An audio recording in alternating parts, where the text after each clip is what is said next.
Hello guys, want to download Roblox on your laptop? In this video, I will show you how to install it step by step. Step 1, open your browser on your laptop. Step 2, go to the official Roblox website roblox.com. Let's start tutorial. Open browser, take Roblox download. Klik website Roblox.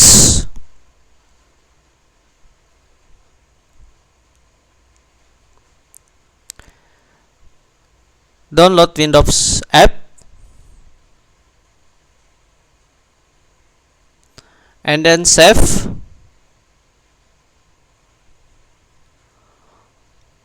Open the download file, follow the installation instruction. Once installed, Roblox will open automatically. Or open Microsoft Store.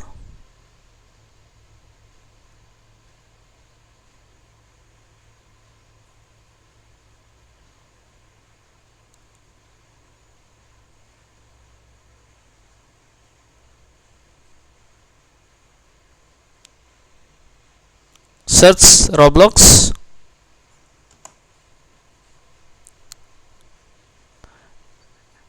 And then you can install. Click install. Thank you guys. See you.